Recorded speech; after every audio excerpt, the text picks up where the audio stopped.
temps peut-être, non? Oui. Oui, des questions? Je veux juste revenir sur justement l'ordre physique qui est manifestement souvent exclusivement matérialiste et qui ne prend pas justement en compte ce qu'on a abordé à la fin, c'est-à-dire cette partie immuable. Et je vous remercie parce que grâce à votre conférence, j'ai pu comprendre en fait pourquoi dans ces livres donc, des philosophes matérialistes qui en fait attribuent la vie au hasard et qui absolument n'ont rien de spirituel dans leurs écrits, sont dans ce contexte-là. Parce qu'en fait, ils sont, comme vous l'avez dit, dans l'ordre physique, donc ils ne vont pas mélanger finalement les ordres. Et aussi en donné, aujourd'hui, j'ai compris pourquoi effectivement, parce qu'à un moment donné, je doutais justement, j'étais en train d'opposer les deux. Donc je me disais, finalement, il y a des philosophes matérialistes, puis il y a les autres. Mais en réalité, il y a un lien des deux, sauf que chacun reste finalement dans son ordre.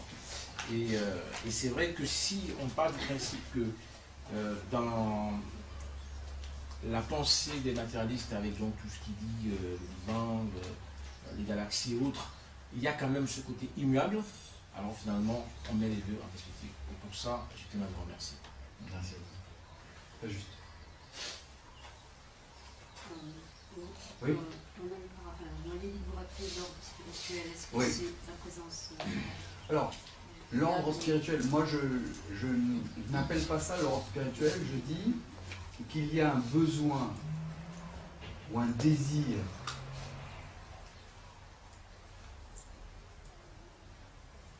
profondément enraciné en chaque être humain, qui a un désir de liberté. Pour le raccrocher au sujet de cette conférence, c'est un désir de se transformer ou de changer à un point tel que je ne serai plus soumis au changement et à la transformation. Ça serait que je veux une transformation en réalité derrière toutes mes tentatives de changer les situations ou moi-même. Ce que je veux, c'est trouver ou me voir sous un aspect qui sera totalement acceptable et qui ne sera pas sujet à un autre changement dans l'avenir. Parce que qu'est-ce qui se passe quand on regarde notre vie et nos poursuites? On est dans une zone je dirais, de confort, puis on ressent une certaine insatisfaction. On change certains paramètres. On grandit et on s'installe dans un nouveau cadre. Ce nouveau cadre, encore, on en trouve les limitations. Pourquoi? Parce que tout changement se traduit non seulement par un bénéfice, ou des côtés positifs, mais aussi par une perte.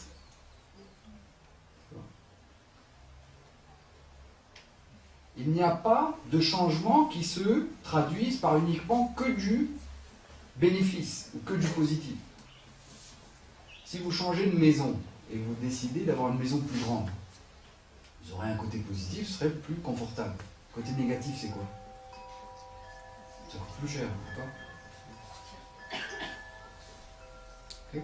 Donc, je veux, moi et chaque être humain, à travers toutes ces tentatives de changement de lui-même, des circonstances ou des situations où il se trouve, ou de lui-même, en fait, ce qu'il désire réellement, c'est quoi? Se voir totalement acceptable et tellement acceptable et totalement acceptable à lui-même qu'il n'aura pas besoin de changer plus. Donc de quel domaine là maintenant de changement parle-t-on? Est-ce que ça on peut l'accomplir dans le domaine du relatif? Hein? Non. On peut uniquement l'accomplir quand je me verrai comme étant la réalité de tout l'univers, l'infini. Est-ce que vous pouvez changer ou ajouter quelque chose au tout ou à l'infini? Vous ne pouvez pas aller au-delà. Donc cette satisfaction que je recherche, cette satisfaction ultime que je recherche, n'a d'aboutissement uniquement qu'au niveau absolu. Et là c'est important, c'est pas par des tentatives de changement, ou par une action, ou quelque chose qui est centré sur de l'effort, qui va être tous ces toutes ces pratiques, ces changements vont être limités dans le temps et vont produire donc un résultat limité. C'est axé, je viens à vous madame, sur la connaissance. Et une connaissance de ce qui est déjà là, ici et maintenant. La vague est de toute éternité, l'eau. Je suis ici même, vous êtes ici et maintenant, et le Vedanta peut vous montrer, en vous exposant à cet enseignement, à sa méthodologie, etc., que vous êtes déjà ce que vous recherchez. Cette plénitude et cette illimité que vous recherchez. Cette liberté absolue que chacun de nous recherche. Oui. Moi j'ai l'impression aussi que c'est se voir comme un tout, mais comme un tout, alors je sais pas si on peut dire ça, Oui. quand on parle de plénitude, D'accord. mais un tout non parfait. Parce que quelque part, si on s'identifie à un tout, à un universel parfait, on n'arrivera jamais à rentrer dans cette satisfaction. Je ne sais pas si vous voyez ce que je veux dire. Est-ce que vous pouvez... Je veux être oui. totalement bien avec moi-même, Oui. me relier au tout. Alors, est-ce que c'est juste par l'expérience pure et déconnectée de ce tout comme étant quelque chose de parfait, ou est-ce qu'on peut arriver à dire juste être relié, mais avoir quelque part une image intellectuelle, spirituelle d'un tout non parfait, sinon on estime que c'est pas rien. Excusez-moi de vous interpeller, mais Golf Blanche 428, dans un C'est bon.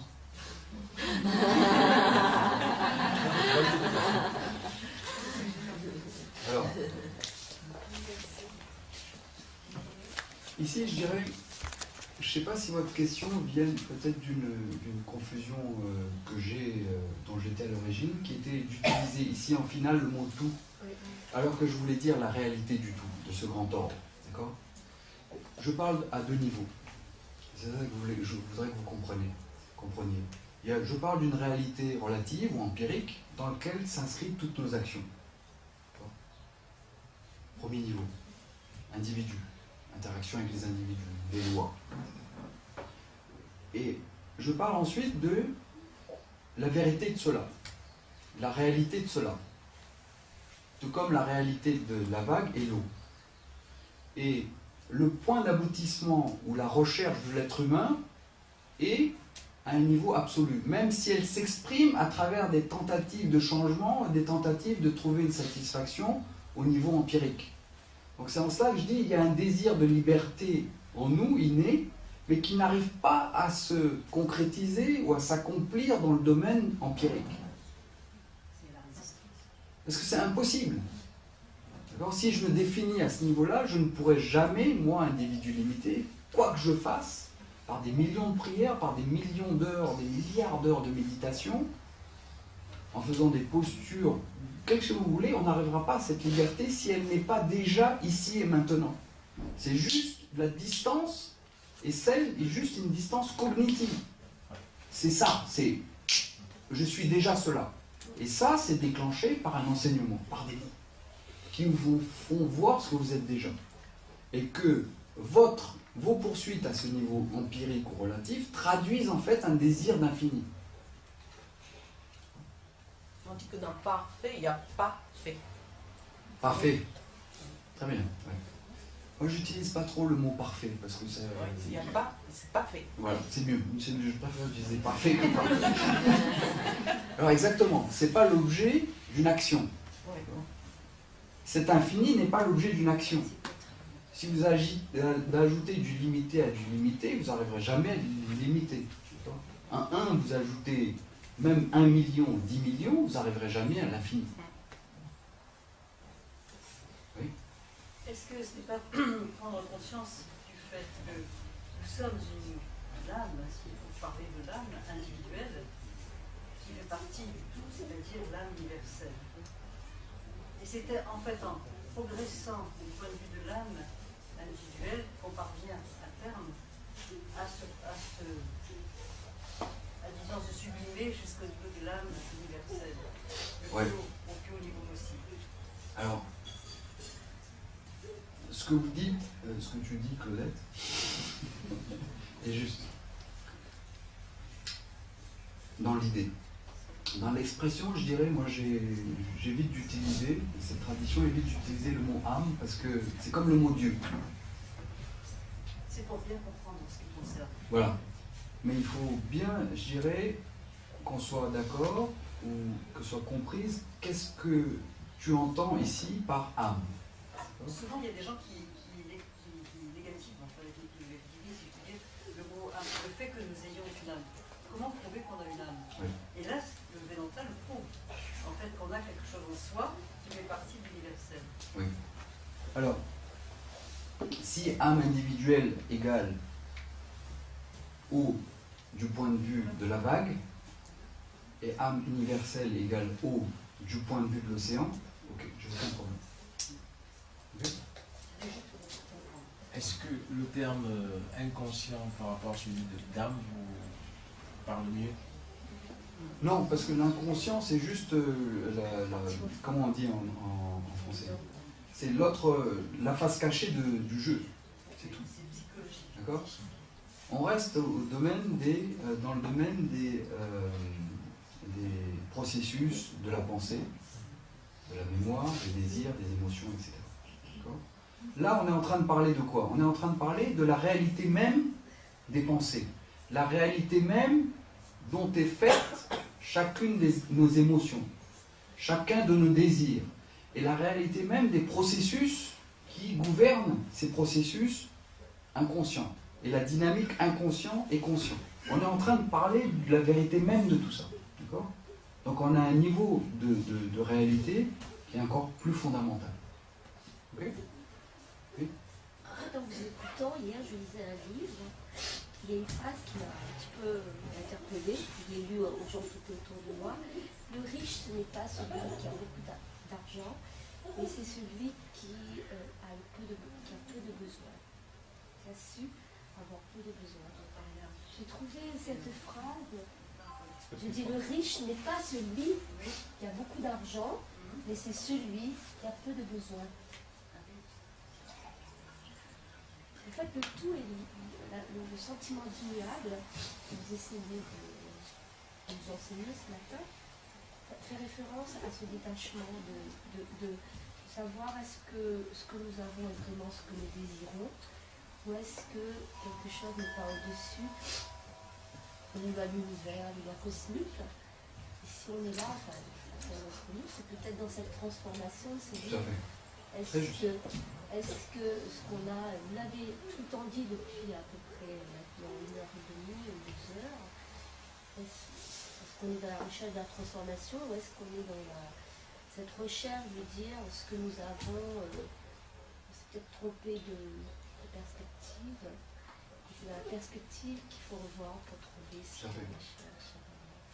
Dans ce sens, je veux dire, entre vos mots et ce qu'on a, notre représentation, notre connaissance d'un tel ou tel domaine dans la salle, c'est en fait notre propre recherche. Et vos mots vont avoir une résonance par rapport à la culture, à la connaissance, à ce que je recherche. Et chacun d'entre nous, nous devons continuer le chemin. Je crois que... très très juste. En ce sens, c'est vrai, qu'en vous écoutant, vous tracez le chemin, mais le chemin ne peut pas être le même pour lui, pour moi, pour celui qui est à côté de moi. Parce que chacun d'entre nous, nous entendons quelque chose, et avec ce que nous avons entendu, cette écoute, à nous de faire progresser quelque chose dans ce qu'on n'a pas compris, où on veut aller plus loin, demain, dans 10 ans, dans une autre rencontre. En ce sens, je vous remercie. Très bien, merci beaucoup. Très juste, c'est joliment dit. L'importance je dirais, la difficulté d'être un enseignant du Vedanta. On parle souvent de la difficulté d'être un chercheur dans le domaine de la spiritualité. Mais il y a aussi une difficulté dans le domaine qui appartient à l'enseignant, qui est, comme il utilise des mots, et qui doit communiquer quelque chose avec une certaine méthode à des êtres humains. Un être humain qui communique à un autre être humain au sujet de quelque chose qui est extrêmement subtil, fondamental, et qui peut pourtant se laisser découvrir ou entrevoir par des mots, et qui peut être compris par des mots. Donc c'est ça. C'est ce qu'on fait, nous, quand on partage cet enseignement. On essaye d'ouvrir et de provoquer ces déclics. Changement de perspective. Et en utilisant, comme vous l'avez dit à chaque fois, des questions. On va soulever des questions.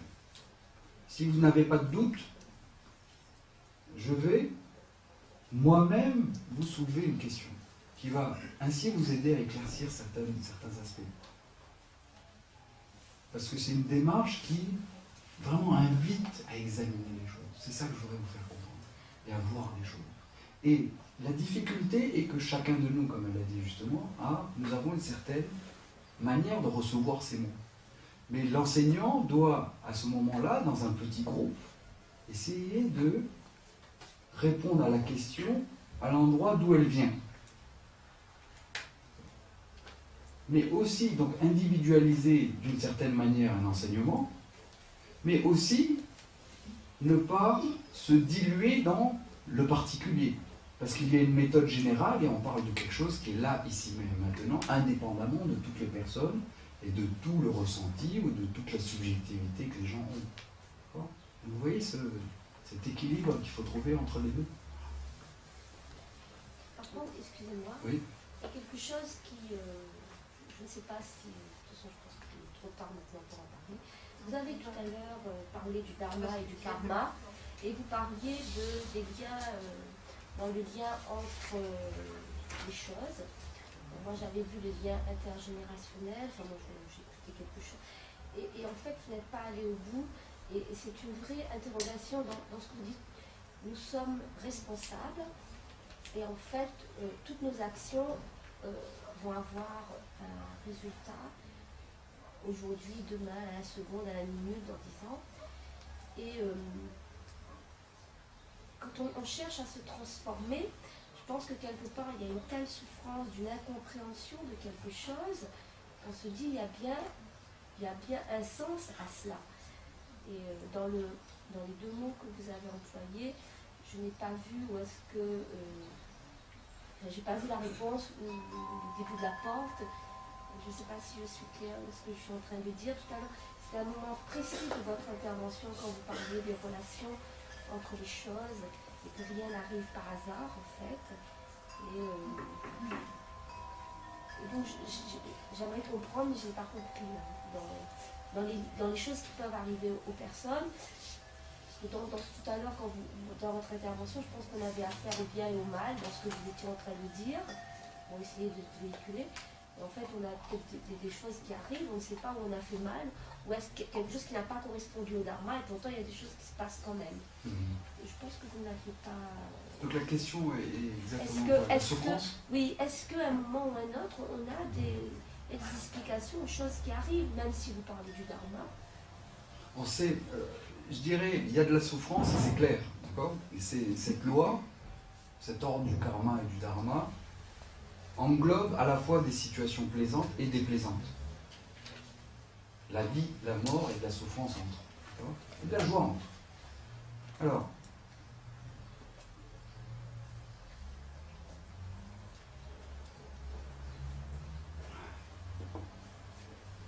comment répondre à ça?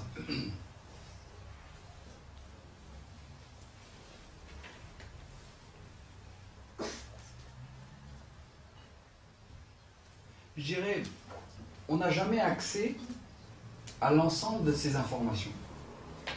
On n'aura jamais accès à, et on pourra, comme on dit dans les sciences, tracer l'origine d'une action et quelle est la contribution d'une action particulière à un résultat particulier.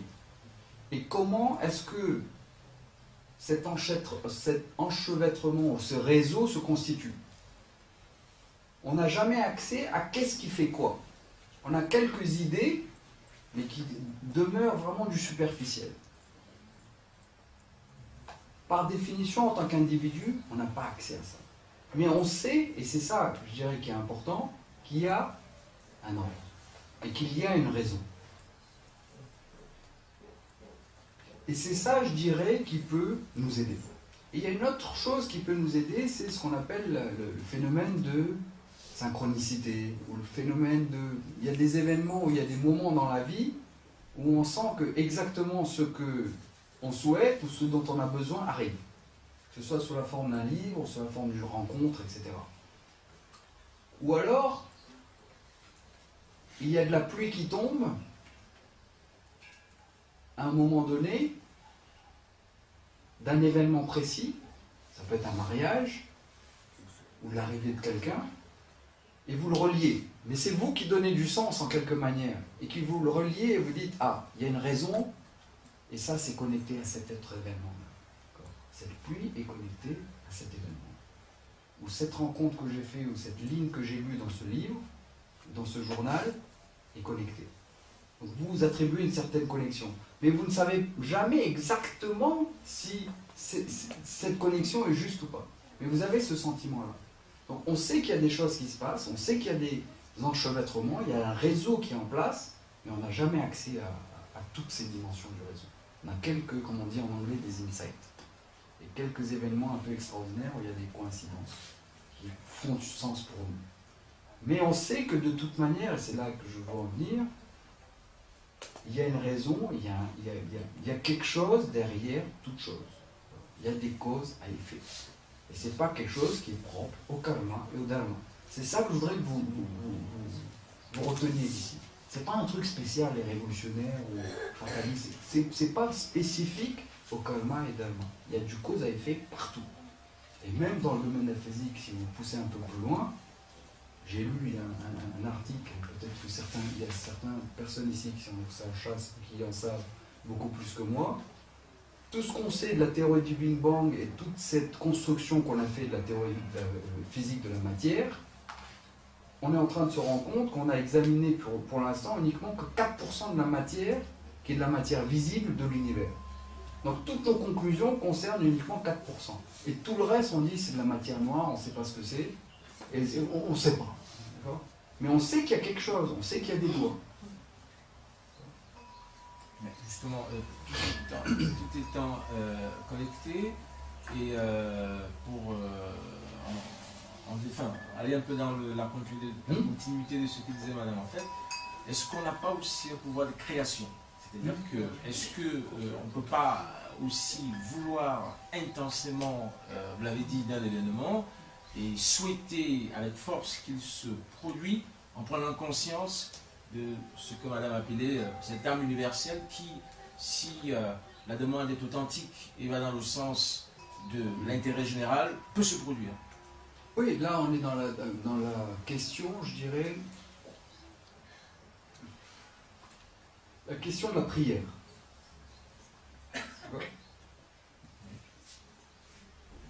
La prière est une action. Vous exprimez une certaine demande. Cette demande est une action et va produire des résultats. Ce résultat va être intégré dans un ensemble de variables. C'est loi. Vous introduisez une variable supplémentaire qui va déterminer si oui ou non vous allez réussir à mener à bien vos lancements de ce projet-là. En ajoutant un élément qui est la prière. Et ce qui se passe, c'est que ce n'est pas uniquement cet acte de prière qui détermine le résultat. Ok ? Qu'est-ce qu'il y a d'autre ? Il y a vos actions du passé et les actions auxquelles des autres, qui sont en relation avec ce projet particulier. Donc effectivement, là, il faut faire attention. Il y a pas mal il y a une mode, ce qui était marrant, c'est une mode qui était juste avant la crise financière de 2008.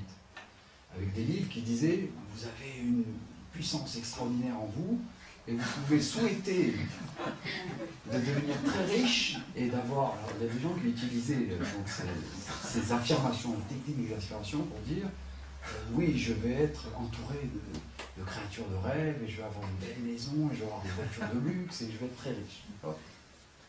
Uniquement par le pouvoir de l'intention, vous parviendrez à changer radicalement votre vie.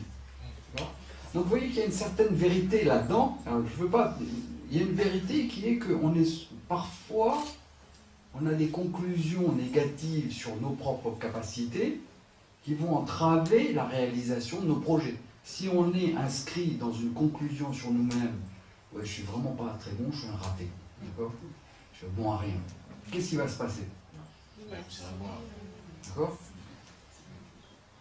Mais par contre, si j'arrive à changer la vision que j'ai de moi-même, pas juste changer la vision, mais j'ai travaillé dessus, et peut-être m'équiper de nouveaux talents, etc., formation, etc., je peux briser cette dynamique-là. Et dans ce cadre-là, ce pouvoir de l'intention, de l'affirmation, est tout à fait valide. Mais de là à dire que, en souhaitant extrêmement intensément devenir l'homme le plus riche de la planète, et que ça va se matérialiser, vous voyez le pas énorme qu'il y a. Mais les gens sont très nuls, ils voulaient tous devenir très riches, et la crise financière est venue. Comment ça peut se passer? D'accord? Ils sont riches, peut-être qu'ils ne savent pas. Alors certains sont devenus riches aussi dans le processus. Il faut faire attention. Je dirais là, il faut vraiment une certaine objectivité là-dessus. Ça marche, il y a une action, une prière, une action qui va avoir des résultats. Mais elle va être prise en compte dans un ensemble de variables qui est complexe, dont on ne maîtrise pas. Mais ça ajoute toujours une variable en notre faveur. Donc pourquoi se priver? Je suis un homme objectif, je le fais. Ça m'appartient, je fais une action qui va produire un résultat. Ok, je le fais. Oui, je vais passer un petit peu dans ce sens-là. Vous avez dit tout à l'heure, donc le résultat, si c'est conforme au dharma, donc on est en harmonie, sentiment de satisfaction. Il y a eu une étude, il y a eu en fait une expérience après constatation aux États-Unis, dans des hôpitaux des États-Unis. Il y avait deux équipes en fait de médecins. Alors il y avait une équipe où il y avait moins de motivation et une équipe beaucoup plus motivée et content d'être là. Et on a constaté que le patient allait beaucoup mieux lorsque la deuxième équipe était présente, alors que lorsque la première équipe était là, c'était le contraire. Est-ce que ça va un peu dans ce sens-là? Mais moi je pense qu'il y a possibilité de rendre visibles ces résultats.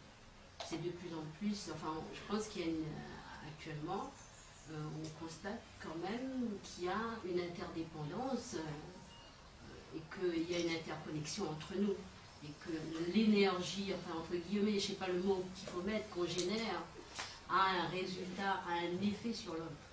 C'est de plus en plus reconnu. Et qu'est-ce que vous en pensez? Alors c'est juste ici, votre exemple parle de résultats qui sont toujours visibles. On ne parle pas... Comment? Comme j'ai dit, il y a toute action a un résultat visible et un autre qui est invisible actuellement, dont le mécanisme est invisible. Et c'est l'un des volets, le résultat visible, qui est cette satisfaction qu'on éprouve. D'accord? Là, ce dont vous parlez, si c'est l'objet d'une étude, ça veut dire qu'on a pu le tracer. Donc c'est du visible. On est encore dans du même du visible.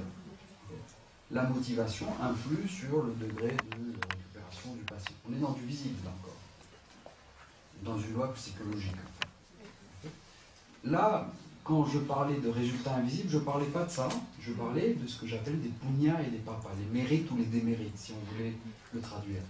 Qui fait que quand je fais une action qui va être au bénéfice de quelqu'un d'autre, et qui s'inscrit dans le cadre du dharma, ça va produire non seulement cette satisfaction en moi, d'avoir fait quelque chose de bien, et aussi, ça va se traduire aussi par quoi? La personne qui est l'objet de ça va venir me voir et va me dire merci, d'accord? C'est ça c'est du visible. Mais en plus de ça, il y a un résultat invisible. Et ça, on ne peut pas l'encadrer par une étude. Et c'est pour ça qu'on dit que c'est invisible. Le deuxième point, je reviens sur le tout. Lorsqu'on... comment on peut dire ça? Allez, on est le tout. Enfin, je vais dire simplement. Alors, si on on est le tout, donc on est un. On est un. Est-ce que c'est nécessaire à votre avis? Est-ce que les mots sont nécessaires à ce moment-là? Parce que vous parlez en fait de la démarche des data, où le mot en fait, les mots vont permettre à l'élève d'arriver en fait à ce stade. Lorsqu'on est dans ce tout, enfin qu'on est ce tout, pas lorsqu'on est dans le tout, mais lorsqu'on est ce tout, est-ce que les mots sont encore utiles? Puisqu'en fait le tout c'est un. Alors, Parce qu'on, je veux dire, quand on est tout, on est tout, c'est-à-dire je suis dans sa tête, je suis dans son corps, je suis dans l'arbre, je suis dans le poisson. alors, pour être un peu plus précis, je reformule légèrement votre question. Lorsque je me défais de mon ignorance de ma nature véritable, qui est de ne faire qu'un avec le tout, qui est d'être illimité. Donc, lorsque je me défais de cette ignorance, la question est, est-ce que j'ai encore besoin des mots parce que je suis connecté, que je suis à l'intérieur de tous les êtres, c'est ça? Alors, vous voyez qu'ici, il y a une petite, je dirais un mélange de niveaux.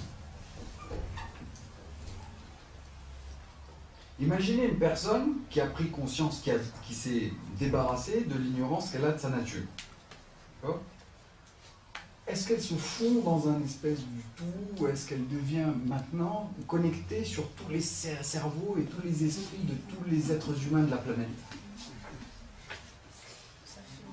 Non, d'accord? C'est pas ce qu'on dit. Ok? C'est pas ce qu'on dit. Okay? Alors, je finis et puis après vous pourrez répondre. Deuxième question, dans le même ordre d'idée. Est-ce que cette personne qui s'est débarrassée ou qui a maintenant compris sa véritable nature, qui est la réalité de toute chose et qui est une et non duelle, est-ce que cette personne disparaît en tant qu'individu? Ah, d'accord? Elle continue. C'est pas qu'elle disparaît. Le moment où, paf, elle a compris, elle a pris conscience de sa réalité, elle disparaît de la surface de la planète. Vous voyez, le problème que ça engendrerait, c'est qu'il n'y aurait plus personne après pour nous donner l'enseignement.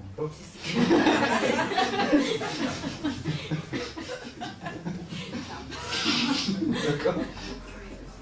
Ok? Alors, c'est comme, je dirais, on continue d'interagir avec les autres, et on continue à parler, à utiliser. Et on continue aussi à éprouver des émotions. Et parfois aussi, on a des sentiments de tristesse, mais à aucun moment, on ne s'identifie et on ne se méprend sur qui est sujet à la tristesse. Il y a une émotion de tristesse qui se lève en moi, où il y a de l'anxiété, etc., mais ce n'est pas moi. Cette anxiété dépend de moi pour son existence, mais je suis totalement indépendant de cette anxiété ou de cette tristesse. Et je suis invariablement présent, totalement non affecté. D'accord? Donc, on ne mélange pas les niveaux. Okay? Mais c'est une bonne question, c'est une excellente question. On va arrêter, je pense. On peut poursuivre. En tout cas, merci beaucoup. Merci.